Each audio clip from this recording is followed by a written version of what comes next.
చిత్తూరు జిల్లా కనుక మనం చూసుకున్నట్లయితే అక్కడ పెద్దిరెడ్డికి చాలా కీలకమైన వ్యక్తి జగన్ ప్రభుత్వంలో మాజీ ముఖ్యమంత్రి కిరణ్ కుమార్ రెడ్డి పోటీ పడుతున్నారు. ఇప్పుడు అక్కడ రాజకీయ ముఖ చిత్రం ఎలా మారింది అనుకోవచ్చు? మనం చిత్తూరు జిల్లా తిరుపతికి ఈ రెండు కుటుంబాలకి గత దశాబ్దాలుగా జరుగుతున్నటువంటి వైర్యంతో జరుగుతున్నటువంటి ఎన్నికల్లో మనం ప్రతిసారి చూస్తాం.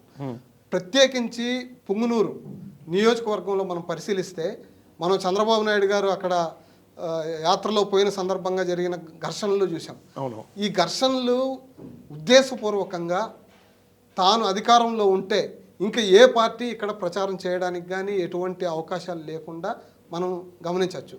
కేవలం చంద్రబాబు నాయుడు గారు పోయిన యాత్రలో సందర్భంగా జరిగిన దాడే కాదు, ఇంతకుముందు అక్కడ ఒక చిన్న ఇప్పుడిప్పుడే పుట్టినటువంటి బీసీవైఎఫ్ అనే ఒక పార్టీ ఉంటుంది. ఓకే, ఆ పార్టీకి ఒక నాయకుడు అక్కడి నుంచే ఆ ఊరు నుంచే ఉన్నారు.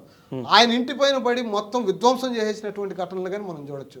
అంటే అధికారాన్ని అడ్డం పెట్టుకున్న తర్వాత మనం ఈ దాడులు ఒకటే కాదు, స్థానిక సంస్థల ఎన్నికలు జరిగినప్పుడు మొత్తం చిత్తూరు జిల్లాలో లేదంటే రాష్ట్రంలో సాధారణమైనటువంటి ఒక ప్రజాప్రతినిధిగా నామినేషన్ వేయడానికి కూడా ఎంపీటీసీకి కానీ జడ్పీటీసీకి కానీ సర్పంచ్కి కానీ ఎటువంటి ఎన్నికలు జరిగినా అర్ధరాత్రికి ఆ యొక్క నామినేషన్ వేసే వ్యక్తి ఇంటికి స్వయంగా పోలీసులే వెళ్ళి ఆ నామినేషన్ ఫామ్స్ చించేసినటువంటి ఘటనలు మనం అనేకం చూసాం.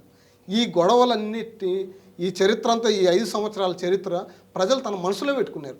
ఎప్పుడు అవకాశం వస్తుంది ఈ ప్రభుత్వాన్ని, ఈ పెద్దిరెడ్డి రామచంద్రారెడ్డి యొక్క నిరంకుశత్వాన్ని ఎప్పుడు తుంచేయాలి, ఎప్పుడు ఈ అవకాశాన్ని మనం అందిపుచ్చుకోవాలనేసి సాధారణంగా పుంగునూరు కానీ పక్కనే ఉన్నట్టు పలంనేరు కానీ ఈ చుట్టుపక్కల ఉన్న అన్ని నియోజకవర్గాల్లో జనంలో వచ్చేసింది ఇది. ఓకే, సాధారణంగా ఈ రాజకీయ పార్టీ ఎన్నికలు జరిగినప్పుడు రెండు వైసీపీ కావచ్చు, టీడీపీ కావచ్చు, ఏ ఇతర పార్టీలు కానీ తన యొక్క ప్రచారం చేసుకోవడం సహజం.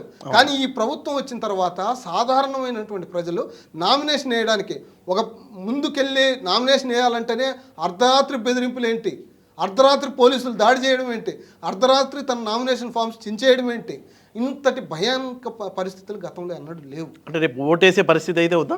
ఖచ్చితంగా కేంద్రం ఎన్నికలు నిర్వహణ సంఘం ఇప్పటికే అన్ని రకాల ఏర్పాట్లు చేసినట్లు మనం మీడియాలో చాలా చోట్ల చూస్తున్నాం. కాబట్టి సహజంగా ఈ స్థానిక సంస్థల ఎన్నికలు రాష్ట్ర ప్రభుత్వం అధికారంలో ఉన్నప్పుడు జరుగుతాయి కాబట్టి నిన్నటిదాకా అవకాశం లేదు. కానీ ఈ సార్వత్రిక ఎన్నికలు దేశవ్యాప్తంగా పార్లమెంట్ ఎన్నికలు జరుగుతున్నాయి కాబట్టి కేంద్ర భారీ దళాలు ఇప్పటికే ఎక్కడికక్కడ వచ్చినాయి, తనిఖీలు చేస్తున్నారు. నిష్పక్షపాతంగా ఎన్నికలు జరగాల్సినటువంటి అవసరం కూడా ఉంది.